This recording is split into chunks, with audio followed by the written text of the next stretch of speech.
the number of iron moles in 3 moles from Fe2O3. Good.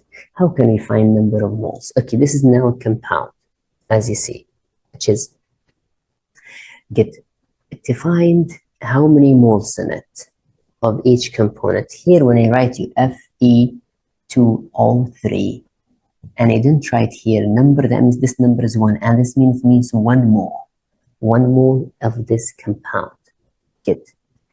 And this mole of this compound, it represents each one of its components represents 1 mole if there is no number multiplied. So that means if we deal with this one as molecule, that means we have 2 atoms of iron with 3 atoms of oxygen. Good. As 1 molecule.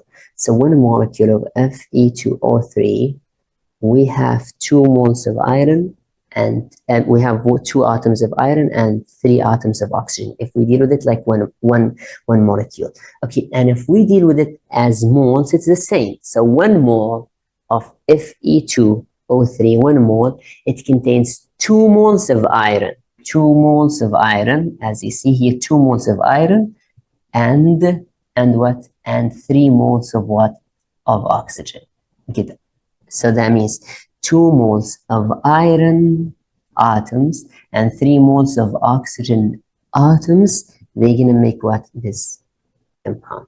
So that means this is if I have 1 mole. Okay, what about if I have 3 moles? So instead of this number that is here, instead of writing number here, what about if I have 3? So that means if 1 mole of this compound, they have 2 moles of iron. What about if there are 3 moles? So that means it's going to be 3 times 2 here. 3 times 2 here, they're going to be what? 6 moles. Why? Because they have 2 moles of iron in this compound, in 1 mole of this compound. So that means if I have 3 moles of this compound, I'll have 6 moles of iron. So you got to choose 6 as the answer.